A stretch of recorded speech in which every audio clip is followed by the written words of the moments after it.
All right, we are recording. Good to go. All right, hello everybody. Thanks for taking the time to be here today and join us. Today we are going to be going over a quick overview of the Entrepreneurship Programmatic Support Grant, and then leaving quite a bit of time for questions and answers at the end.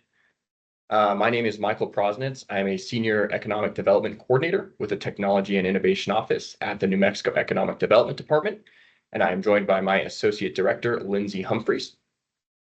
As I mentioned, the presentation itself will take, or maybe I didn't mention, but take about 10, 15-ish minutes to get through. And then we'll leave the rest of the time for questions. If you do have questions, we're going to do all of those at the end. So feel free to go ahead and put them in the chat or the Q&A section, preferably the Q&A if you can, but either works. And then you also have the opportunity to raise your hand, turn your camera on if you want, or unmute yourself and ask the questions that way. And we'll get to everything in the best order that we can at the end of the presentation. So let's go ahead and...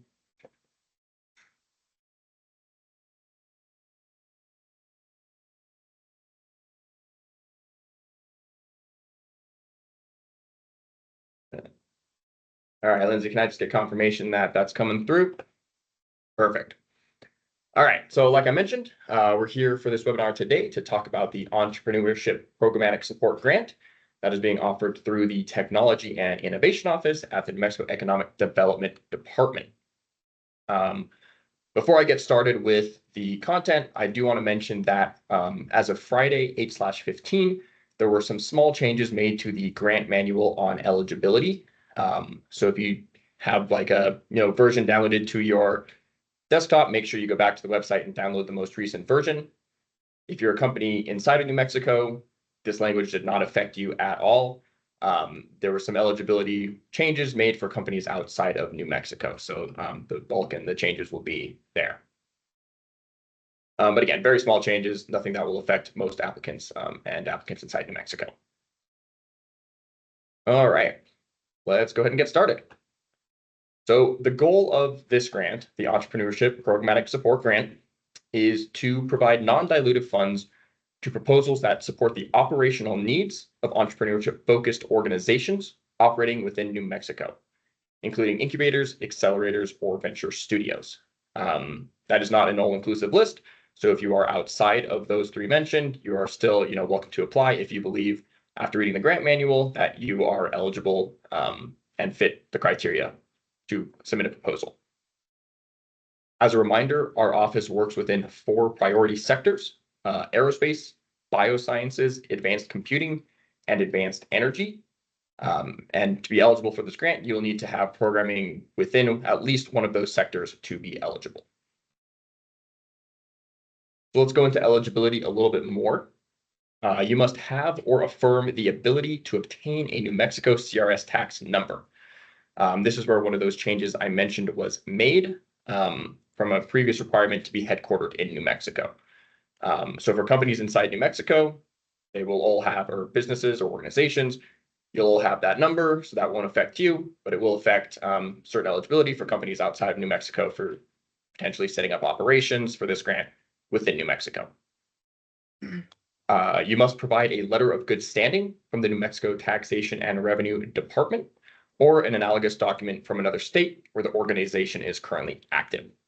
For a letter of good standing in New Mexico, there are instructions in the grant manual for instructions on how to do that and where to go to find that. Pretty simple and straightforward. Takes about 5 minutes. You must align with one of our priority sectors, as I mentioned before. And then proposals must support innovation, entrepreneurship, and/or technology commercialization through programs, services that drive economic growth in New Mexico. All right. The award itself, applicants are eligible to request any amount up to $2.5 million, but should only request what is needed to successfully complete the proposed work. The period of duration for grant funding is 12 months from the date that the grant agreement was executed. We'll talk a little bit later about the timeline, but currently the way things are set up, it's looking about mid-October-ish is when grants will be executed. So 12 months from then would be about, mid-October of 2026. But when you're putting together your budget, et cetera, make sure you're working within that 12 months for completion. 50% of the funds will be dispersed upon the start date of the grant, with an additional 50% being dispersed upon meeting previously agreed upon milestones.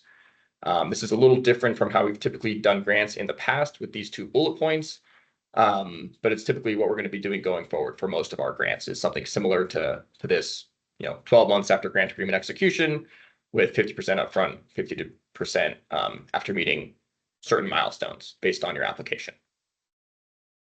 Funding use. So for this one, it's much less restrictive than our other grants. Ineligible funding use is only for alcohol, drugs, any illegal activities or substances, or any cost not specific to the completion of the scope of work in the proposal. So anything outside of those, if you feel that it helps your proposal and will contribute to that, services or programming for entrepreneurship, commercialization, et cetera, then that'll be something you can include within your application.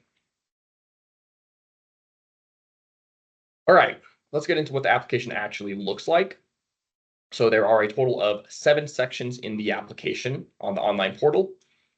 The first is an overview section. It'll give a little bit of a, explanation from the grant manual again of what the grant is, some helpful tips and reminders for filling out the application itself, kind of more technical things.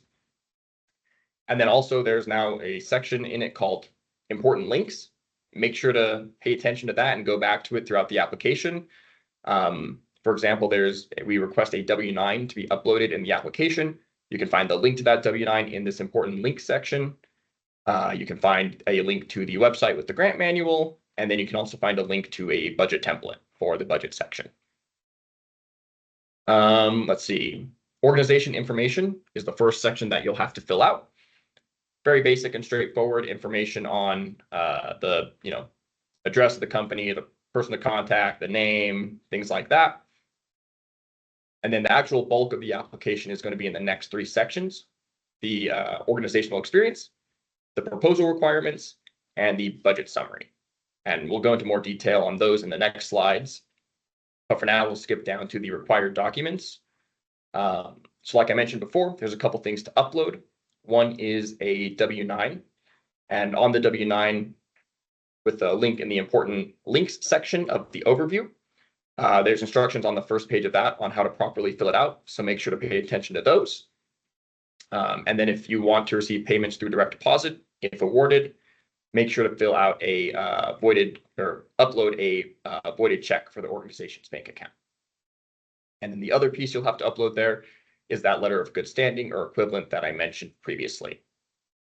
And then the last section is just a certification that everything you uploaded is true to your knowledge, and you acknowledge the clawback requirements that will be included in the grant agreement if awarded at a later date. All right. So the actual bulk of the application of what you'll be working on and uploading. The first is the organizational experience. And for these slides, I'm just going to be kind of reading off of them. It's included in the grant manual. There's more information on each of these in the grant manual itself. So this is just kind of a high-level overview. If you want more information, make sure you go to the grant manual. All right. So for the organizational experience, first, you'll need to describe your organization's experience providing programs or services that support entrepreneurship, business incubation, accelerators, or venture studios. Again, it can be that kind of support outside of those as well. Those are just kind of the ones that we used that are probably going to be most common. Provide a short bio for key team members who will help carry out the proposed project. And then everybody's favorite question, tell us about one success and one challenge your organization has experienced while working on a similar project that supported innovation, entrepreneurship, or technology commercialization. And each of these, so I'll go one real quick. Each of these sections, the organizational experience, the proposal requirements, and the budget summary, there's a different section for each of those in the grant application. So you'll be uploading a PDF for each of those specifically. So the first you'll upload is the organizational experience with these 3 items. And then next is the proposal requirements, which has a total of 4 sections. The first is the strategy and approach. So you'll have to demonstrate your alignment with at least one of our priority sectors. Again, those are advanced computing, bioscience, advanced energy, and aerospace. And then demonstrated need and utility of the proposed project, the relevance of the proposed activities to enable innovation, entrepreneurship, and technology commercialization, again, specifically in New Mexico. Identified project goals and outcomes. And lastly, sustainability plan for continued operation, including financial projections. The next part of the proposal requirements is ecosystem familiarity and engagement. You'll have to demonstrate in-depth familiarity with New Mexico's innovation and commercialization ecosystem, including any sector-specific stakeholders, if applicable, depending on which sector you are proposing to do the work in. And then relevant experience with startup companies in the state and in the sector. And then 3 is demonstrated partnerships and collaboration. So existing or planned partnerships that enhance the project's success with letters of commitment from project partners. And then collaboration with industry, academia, community, or public entities. The last one for the proposal requirements is an implementation plan. They'll go into detail on your specific timeline with the milestones that ensure full funding utilization over a 12-month period of performance, including any contingency plans for delays or funding gaps. Again, I mentioned that awards will likely be awarded around mid-October, but while you're doing your timeline/budget, whichever of those two, just do it in terms of months. So month 2, month 3, month 4, month 5, month 6. You don't have to do it in specific months, just in case that deadline is either pushed forward or pushed back or whatever it might be. And then B is a governance structure with key personnel named and roles specified that enables the project to execute at speed. And C, evidence of readiness to begin work upon completion. And then for the last section, the budget summary, there is as I mentioned, a budget template linked in the important links section in the overview. It's pretty straightforward. It's just kind of, line item, description of use, and then amount for each of those line items. It's kind of up to you how much you want to put in the description for them. If it's something that's pretty straightforward, you may only need a sentence. If it's something that's maybe a little bit more in depth, you might want to include more, just so that reviewers fully understand why that line item in the budget is being included and is important.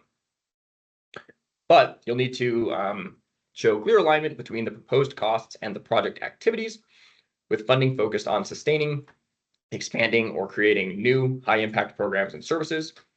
And please include any detailed estimates or quotes where possible. And then also any secured, pending, or in-kind funding that the organization currently has that will support the project and strengthen its impact.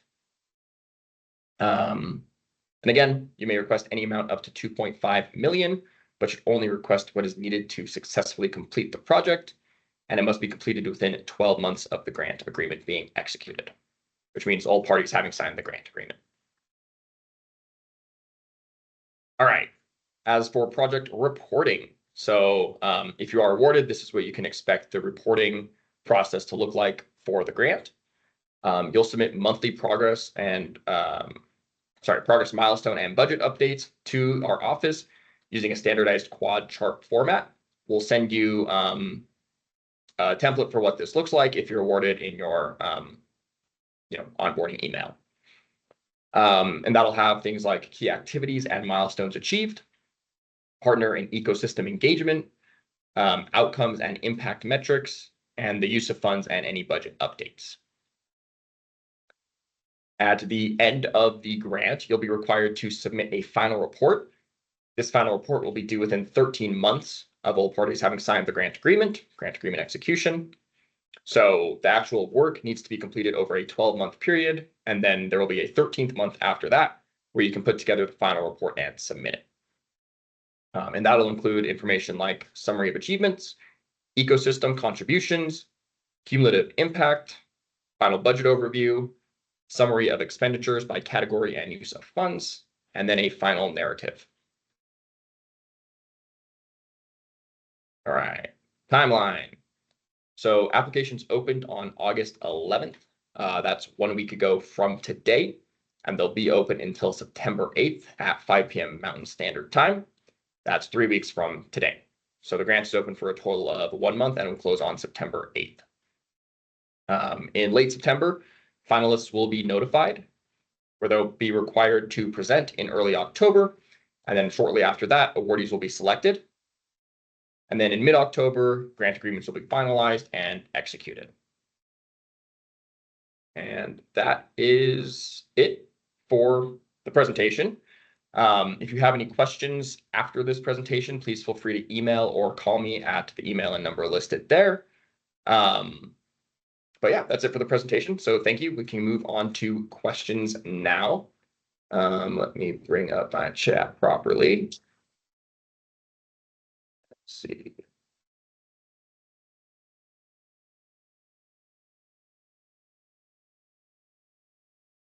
All right, looks like we don't have any questions in the chat for now. So, Tom, if you want to go ahead. Yeah, so I just want to understand the suite of grants. So are you doing the Advanced Energy Award? And is there a third? What is the suite of grants you're doing? So, for quick overview, right now we have 3 grants that are open. First is this grant, the Entrepreneurial Support Programmatic Support Grant. Then a kind of in kind with that is a Innovation Hubs grant based on or more centered around infrastructure. We've also got our Science and Technology Business Startup Grant up open. And then as far as future funding, we do have funding that will be opening for advanced energy as well. But we're kind of in planning phase for that. So that'll open at a later date. If you're signed up for our newsletter, you'll get all the important updates for when that comes out. Great. And so the only one we qualify, Zenthos would qualify for is the Science and Tech one, right? Or correct. Yes. Yeah. Okay. Thank you. Seth. So with the existence of the Innovation Hub grant, and seems like that's more geared towards infrastructure, is there certain categories of spend that you're more so looking for people to prioritize here, whether that's staff or software and equipment? Like what kind of spend categories is this kind of ideal for? So there's really no prioritization on our side of budget categories. It's really up to the organization to decide what they feel the money will be best spent on in order to accomplish either bolstering current programming or creating new programming. If that's kind of more based on personnel, if that's more based on like you said, kind of software costs, etc., it doesn't really matter to us as long as it promotes that activity to create economic growth and support entrepreneurship in the state. Could that include passing through funds to entrepreneurs themselves, like via as part of an accelerator? If there was a grant that was given to participants at the accelerator, is a pass through kind of acceptable or frowned upon? Good question. I don't think so. I think the funds are intended to go to the accelerators, incubators, whatever that is, organization to promote activity, not to go then through them to entrepreneurs and the businesses themselves. We have various other grant funding that can help support those businesses, but this is meant for the entities who provide the support to the companies for their activities, not to provide grant funding themselves. Okay, cool. Thank you. All right. Xavier. Hi, I understand that you provide the template in which milestones will be updated and shared back. Question I have is, do we determine those milestones and that goes in the application?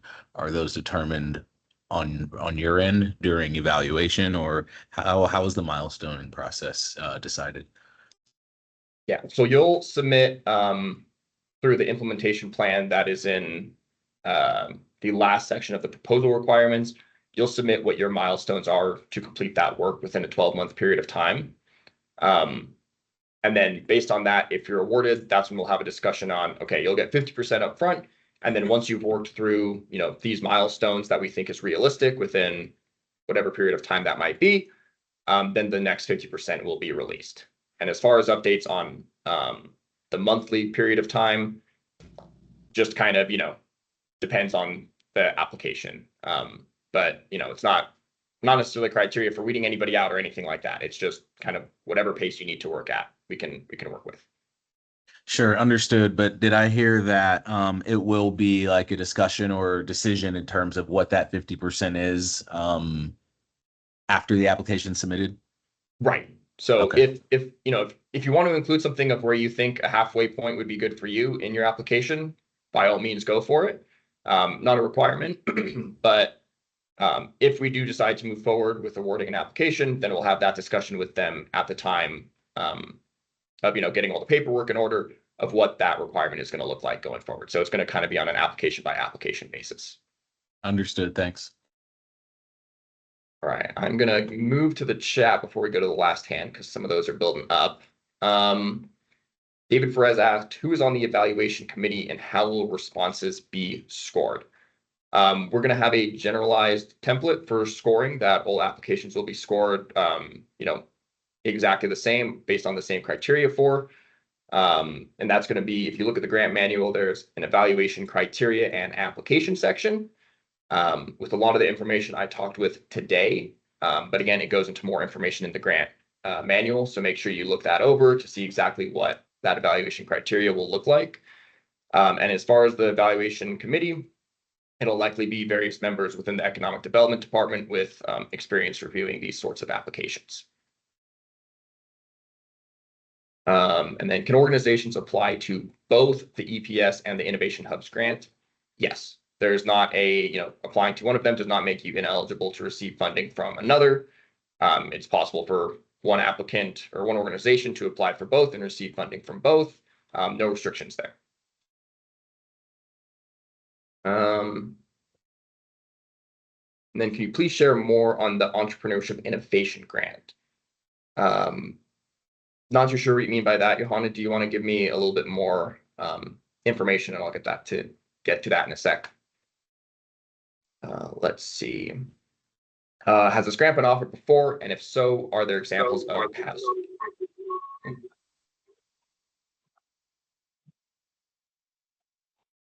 There we go.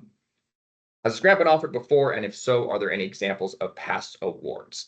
It has not. This is the first year this grant has been funded, and it's funding appropriated for use in fiscal year 26, which started in July and will end in June of next year. So for now, it is going to be a one-time award made through our office. So unfortunately, we do not have any examples of past awards. The webinar recording is going to be available on our website. Likely tomorrow afternoon is when all of them will be updated on the website. And then does the organization have to serve the entire state, or could the efforts be focused on a particular region for a pilot program serving an underserved area? No restrictions there as far as the application goes. So if you feel your programming is, will have the most impact if you focus on a particular region or particular, sector, et cetera, there's no requirement for it to be necessarily accessible to the entire state, as long as it promotes entrepreneurship, commercialization, and economic growth as far as programming and services go. So again, a lot of these answers are going to kind of be, it's not restrictive. Whatever you feel needs to be included in the application to strengthen your application and have the most impact in New Mexico is really going to be the best thing for you to do.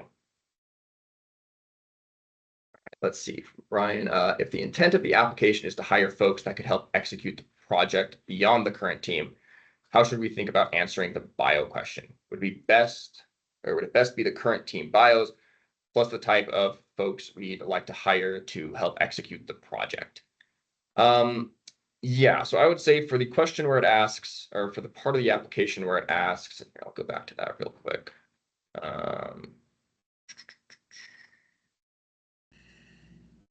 So for example, in the implementation plan, a governance structure with key personnel named and roles specified that enables the project to execute at speed. I think that would be a good section to add, who is currently working on the project. And then if you do plan to make a hire to really, make that happen at speed and happen effectively, your kind of programming activity, then I would include that there. You might, you don't need to have a specific person lined up. If you do, great. If not, that's fine. But you can mention, any kind of future activity or future personnel that are going to strengthen the application or roles there. And I believe there's one other section to name. Where is that?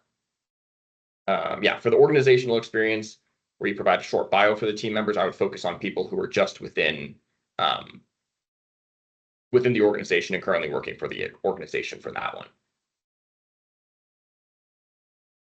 All right.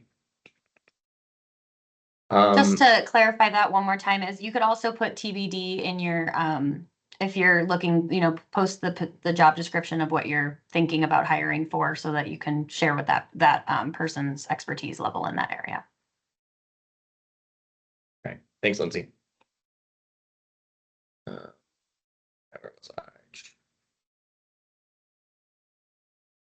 Will there be points on the score given to having for having a resident business certificate?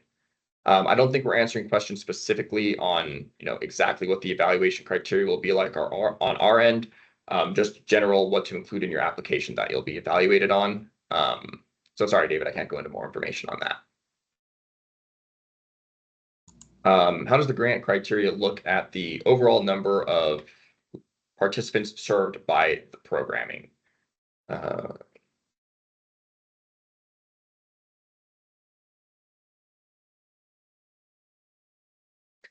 Do you mean, like, Paul, for your question, do you mean in general how many people you expect that program over, for example, the year period of performance, how many people it will reach in effect, or could you give me just a little bit more detail on that?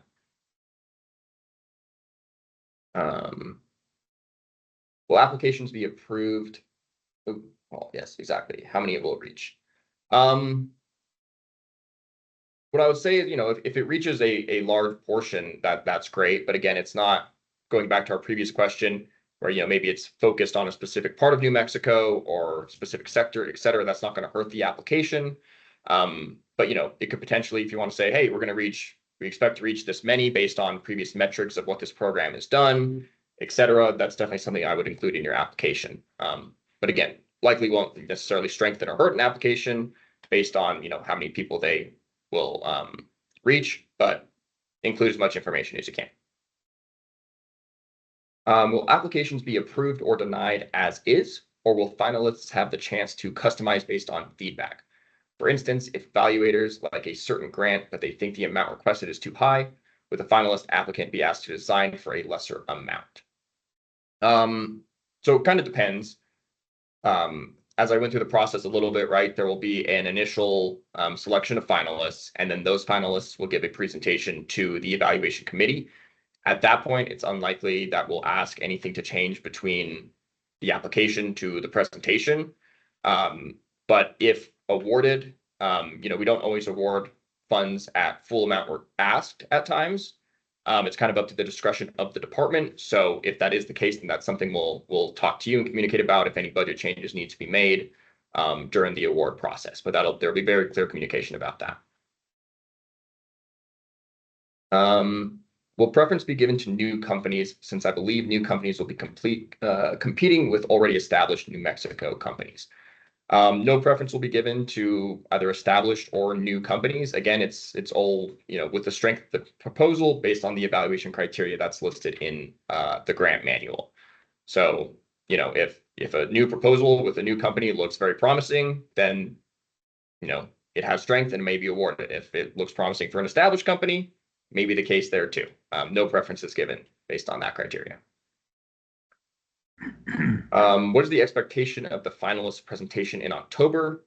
I'm not sure we necessarily have a clear outline of that quite yet, but if a finalist is selected in a future date for that October, I think it was early October, that those presentations would be happening.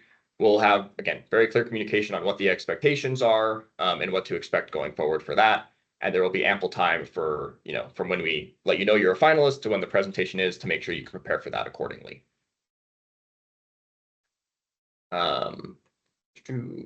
New to this process, how do you get the manual and will these slides be on your website? Yes, thanks for linking that, Lindsay.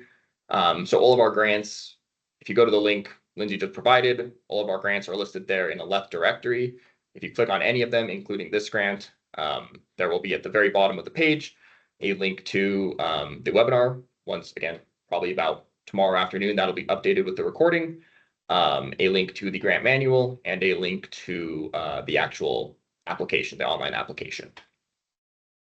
And again, if any questions come up after this webinar, please feel free to send me an email. I can real quick just scroll back down to that. So that's on screen. Almost there. There we go.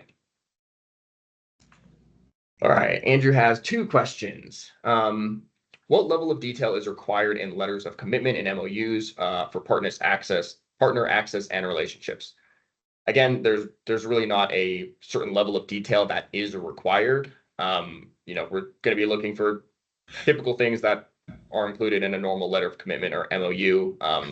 So no extra detail that we're looking for there. And, you know, again, up to kind of the organization to include whatever they feel will strengthen their application as far as those letters of commitment and MOUs go.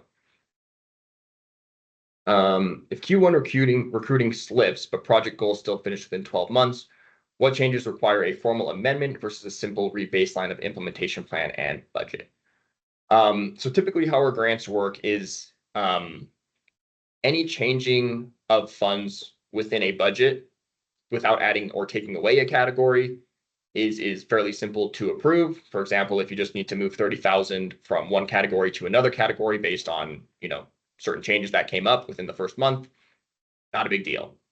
If you need to add a completely new section or take out a section, etc., we can also do that. That just takes maybe a little bit longer to approve and look at why that needs to happen. But there we are flexible as far as needing to adjust the budget to, you know, to hit what you would require as the milestones for the grant, and that will decide again at that halfway point or at the start of the grant for that halfway point. And then Q1 recruiting slips. So I'm assuming when you're talking about recruiting, you're saying if you were to hire someone to work on this project during Q1, but the grant still finishes within 12 months. Again, that should be fine. As part of that monthly reporting, there'll be sections where you can talk about, you know, why it slipped, what your plans are to get back on track, and, you know, what your milestone completion looks like differently. So again, it's just a lot of clear communication back and forth to make sure that milestones are being reached.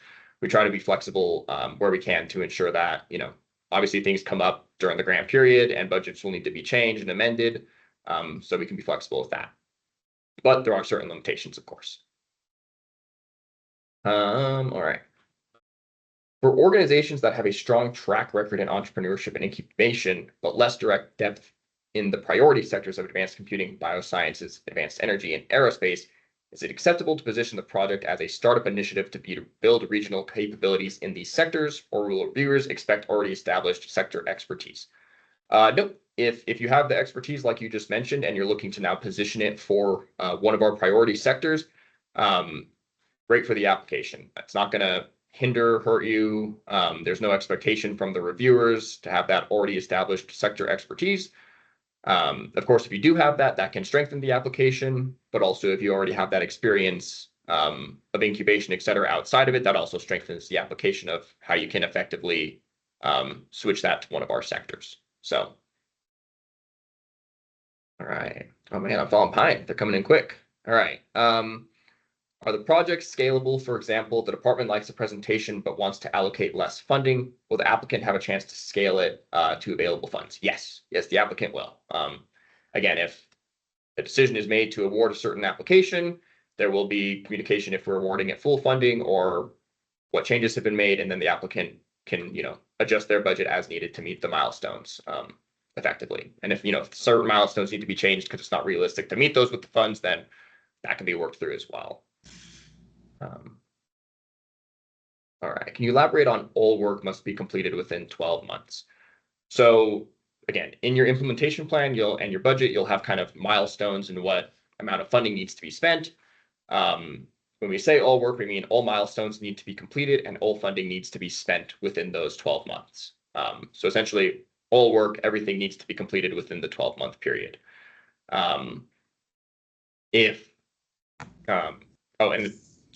And like I said, there's a 13th month to submit the final report. So once you've finished up all your work, you have a month to kind of process it and put it together into a final report to send to our department. Let's see. Can an applicant submit a grant application on their own and be a subpartner in another application? Yes. Yes, you can.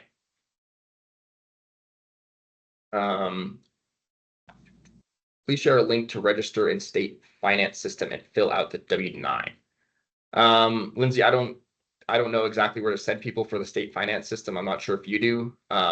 But again, I've there's a just link to put the the W-9. important links, is in our application, and so that'll take you to the W-9. And so I've dropped that in there, David. All right. Thanks, Lindsay. I just looked at that on the website and downloaded the new one updated August 15th, and I don't see an important links section on that coming off the website. That will So be the in important- the application, in the sale, yeah. Not in the policy so- manual? Not in the policy manual. When you go to the online application, there's a first section called overview, and under that, there's important links with a link to that W-9. Okay, great. Thank you very much. Yeah. All right, let's Hi. see. I believe HB. Oh, sorry, Tatiana, yeah, if you just want to go. Oh, yeah, sorry. Really quick, I had a question about under the strategy and approach experience section, the proposal requirements. There's a question at the end, sustainability plan for continued operation, including financial projections. Can you tell us a little bit more about what good means in terms of that? Is it Yeah, one second, like I'm trying to- beyond a budget, I guess? I'm not really quite sure what you guys want to see for financial projections and sustainability. Yeah, there. so I think that's kind of more centered around after the grant period of 12 months when our funding is, fully expensed for that program.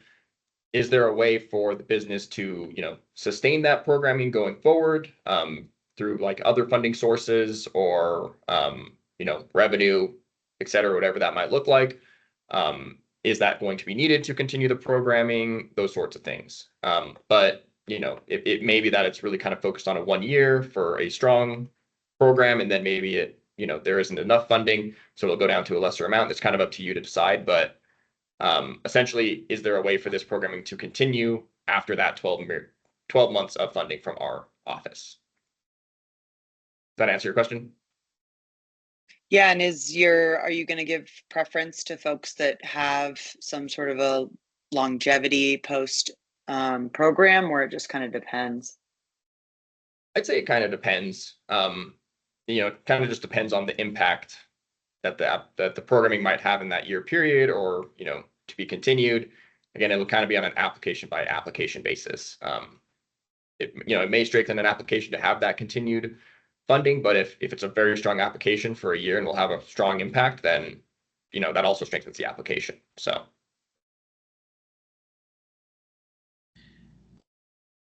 All right. Cool, thanks. Yeah.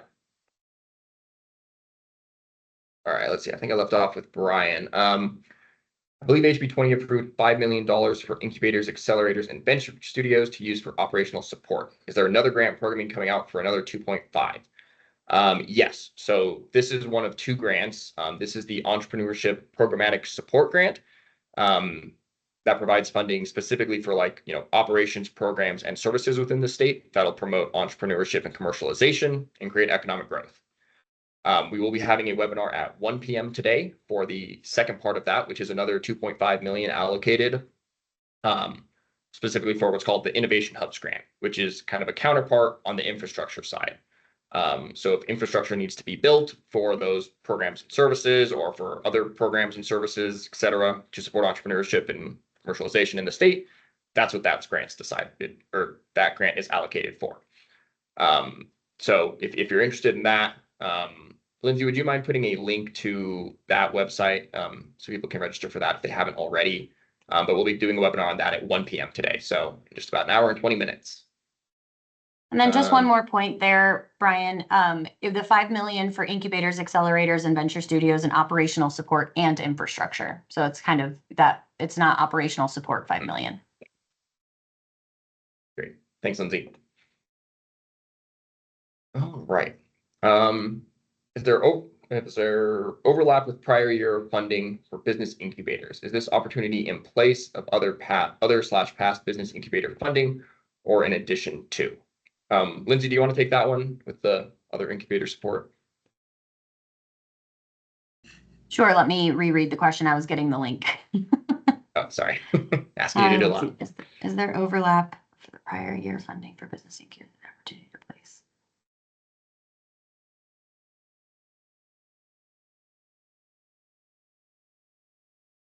Marie, can you unmute and explain your question a little bit? Sorry. Yeah, I mean, for the past several years, there's been specific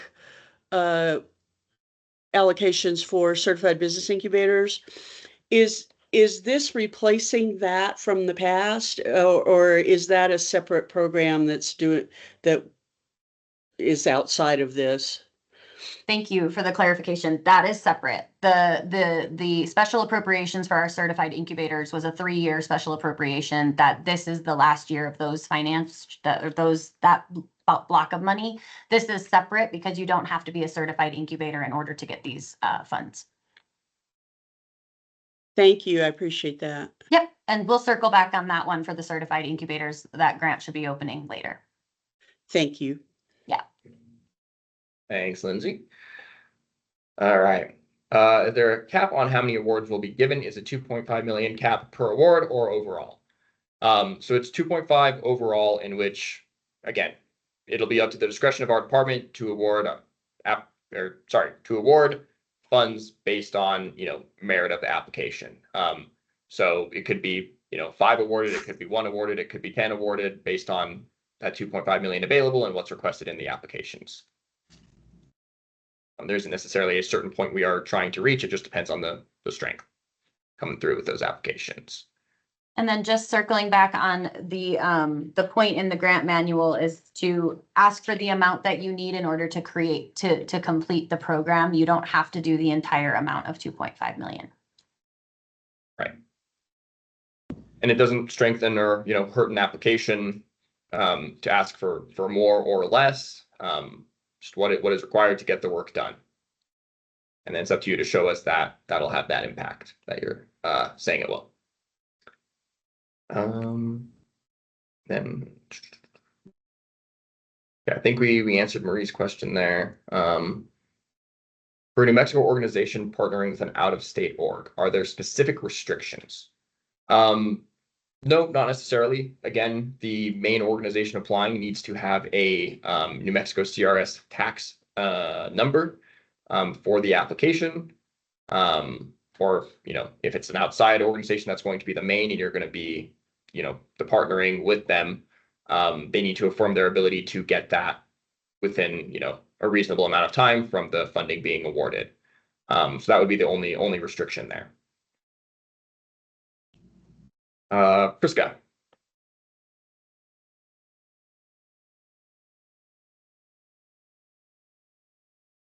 Should be able to unmute Priska if you want to ask. Yeah, sorry, I was trying to unmute. Yes, just to follow up on this question, So the partnering organization that's out of state does not need to get a CRS number, right? No.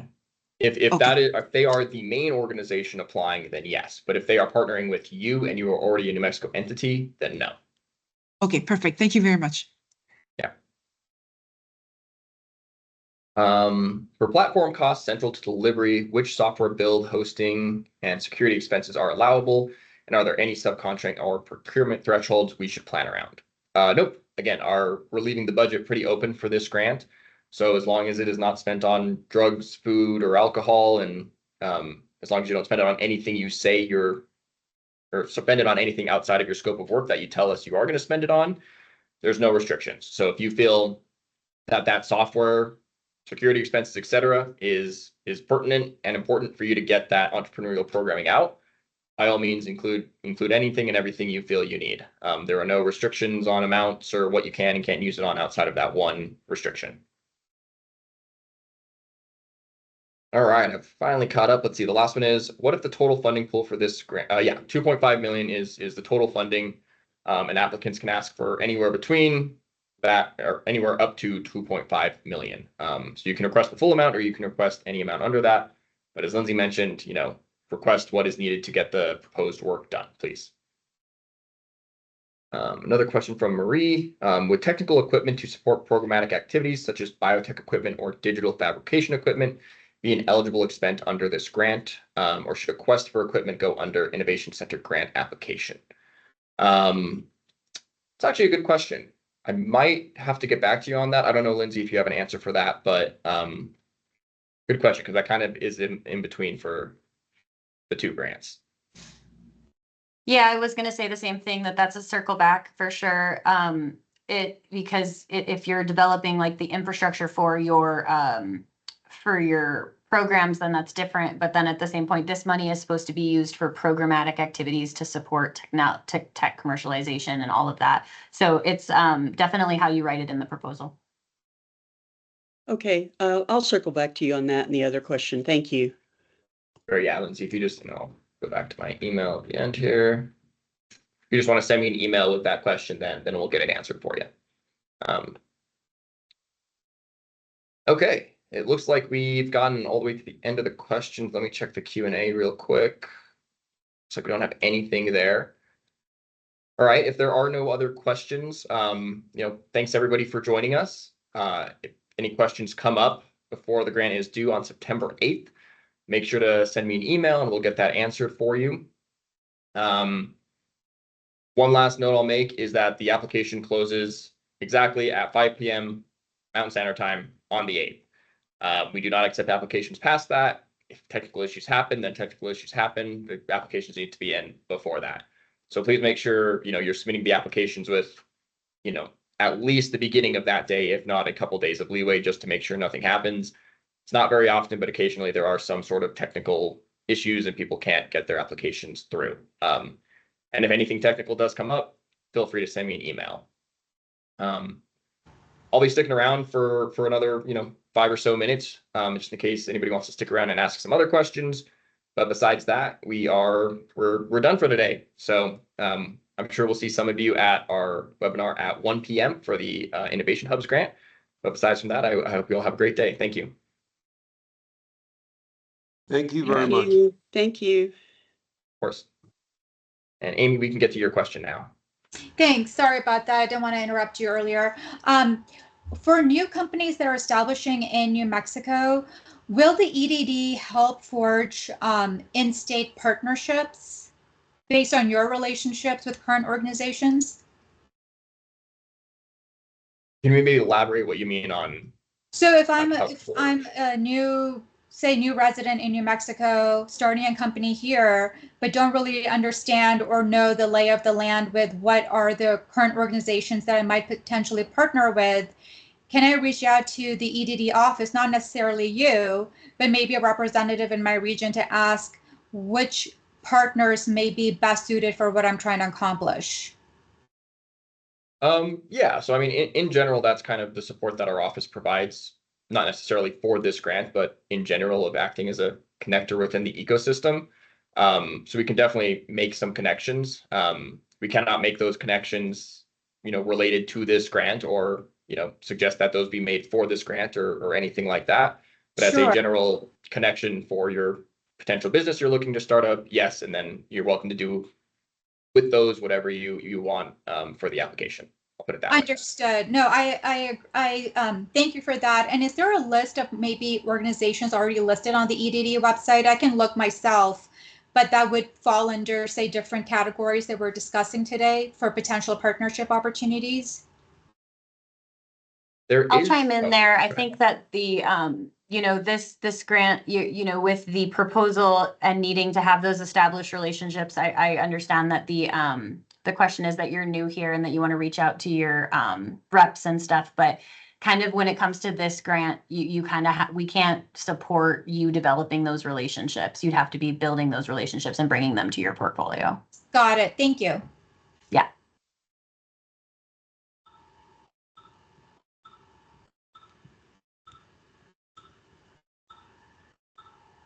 All right, so yeah, like I mentioned, stick around for another three or 4 minutes just in case anything last minute comes up.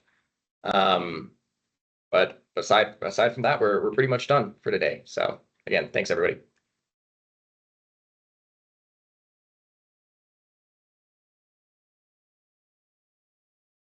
Hey guys, I didn't see if there were any page limits per section. Are there? Nope, not for this grant. All right, So a novel it shall be. No, okay, cool. Sounds good. so again, it's kind of up to you to decide how long you think it needs to be to Yeah, show everything you need for the strength of the application. One thing I would say is just keep in mind that, if there are reviewers that'll be reviewing them, so try not to add excess and keep it as straight to the point as you can. absolutely. And then for the reporting templates that you mentioned, are those available to look at, or are you guys still working on what those are going to look like for the monthly and the final report? So the template itself, no, not yet. Okay. If awarded, then we'll provide those at that time. But the grant manual does go into some detail on, what will be required through those. Yeah. I see that, that's enough, I think, probably as a start. Okay. Yeah. So again, monthly ones are really just going to they're going to be kind of shorter than the end of grant funding report. Just kind of on, what you've accomplished. Let's keep up to date, make sure everything's going smoothly. But that final report will really be the one with the bulk of the information to provide all at once. Great. And then just a quick question just for budget so that I'm understanding it. So we can include, like I think you already answered, we can include hard costs like software or rent or things like that, or lease for a space, as well as personnel if we're going to hire someone or contract others for special roles and things like that, right? So yes on all. I'll be a little hesitant on the lease for a space or rent. That may be better used with the Innovation Hubs grant. But if you want to send me an email on that, let me get back to you on that. Because I'll need to look into the equipment one too. And I think that's kind of like a similar thing of technically that's maybe more better suited for the Innovation Hubs, but Sure. it's kind of up to you to make Okay. an argument for what you feel is needed for those. Again, it's programs and services that we're supporting with this grant, more infrastructure costs with the Innovation Hubs grant. So Got it. All right. I'll follow up on that one with you guys. Thank you. of course, Thanks. thanks for joining. Yeah, it was really impressive. So we're excited. Glad to hear it. And I'm going to head out. Thanks. Bye. All right. And I think if there's no last minute questions, I'm going to go ahead and close us out for the day. So again, for the last people that are here, thanks for joining. Have a great day. Great job, Michael. Thanks, Lindsay.